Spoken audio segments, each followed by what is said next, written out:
Now that we understood the bookkeeping process, it is time to understand the result of bookkeeping. That is the financial statement. You need to think of financial statement as a tool used by a company to communicate with others of its well-being. Let's now have a look at the primary financial statements. We start with the balance sheet. Balance sheet shows all the assets owned by a company at a given point and how it is purchased. Let's have a look at the keywords. The assets that are owned by the company at a given point and how it has been purchased. If you're confused, let me explain. There are only two ways to finance any activity. You can take a loan, that would be debt financing, or you can put money from your own pocket, and that would be termed as equity. A balance sheet only represents these three aspects: the assets in the company, the liabilities incurred by the company, and the equity invested by the shareholders. So basically, the balance sheet follows the equation assets is equal to liability plus equity. In here, liabilities and equity shows your source of financing those assets in the company. That is, at any given point, your total assets in the company should be equal to the total liability plus total equity that was used in purchasing those assets. It's as simple as that. So the balance sheet answers questions such as, what do you own as of today? And what do you owe others as of today? Now, if you look closely, you can see as of today, balance sheet is more like a snapshot. It talks about as of today, as of so and so date. It is unlike the rest of the financial statement. Balance sheet speaks of a specific day rather than for a specific period. Let's have a look at what a balance sheet looks like in the real life.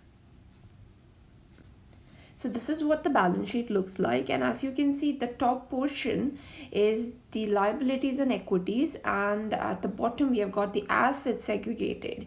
Your total assets should be equal to your total equity and liabilities. The 12 lakhs at the top implies both liabilities and equities, and 12 lakh at the bottom implies the total assets. Now let's move on to the second primary financial statement, the income statement.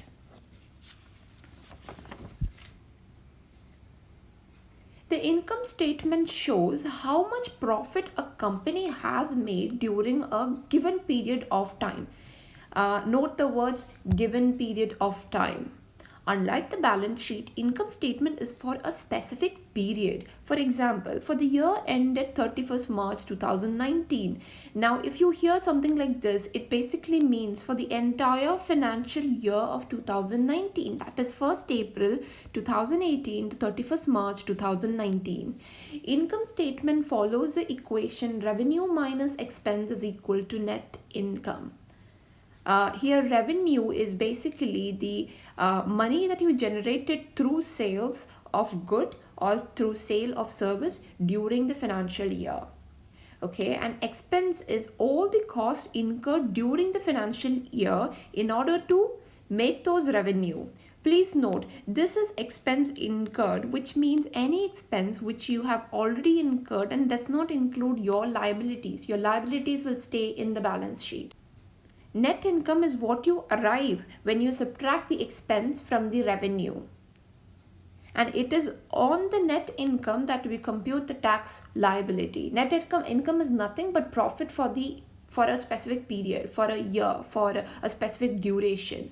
And it is on that specific net income that we calculate tax liability.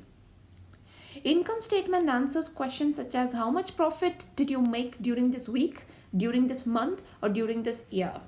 Now let's have a look at what income statement looks like in the real world. So this is what the income statement looks like. The first two denotes the revenue from operations and other income. We get the total revenue for the year, and then we've got the total expenses. When we subtract the total revenue minus total expenses, we get the net income for the period. And like I said before, it is on this net income we compute the tax. Let's now move into the third primary financial statement, which is the cash flow statement. Cash flow statement shows how much cash is going in and out of the business and for what purpose it's being spent for a given period. The keywords that you need to know is cash. We are only talking about cash transaction. If a transaction has taken place without an exchange of cash, it will not come to cash flow statement. We've got for what purpose. Basically, in the cash flow statement, every transaction is classified into three: operating activity, investing activity, financing activity. So we exactly know for what purpose we spend our cash. And just like the income statement, this is for a given period. The keywords you need to note are cash over here. Only cash transaction which involves monetary value is recorded. For example, if you issue shares of a creditor instead of paying him in cash, it will not be recorded in the cash flow statement because that particular transaction of issuing shares does not involve cash. It does not involve cash going out of the company or coming into the company, and therefore it is not shown in the cash flow statement. Now the second keyword, like we already discussed, for what purpose. Cash flow statement classifies the expenditure by reasons. Operating activity, it shows cash expended for day-to-day activities. Investing activity shows how much cash has been expended in order to create investment. Example, purchase of plant and machinery falls under investing activity. Financing activity shows how much cash has been financed during the year. Now, the cash flow statement answers questions such as how much cash is coming in and going out for us during a specific period, and where are we spending all our cash. So these are the questions which the cash flow statement will be able to answer.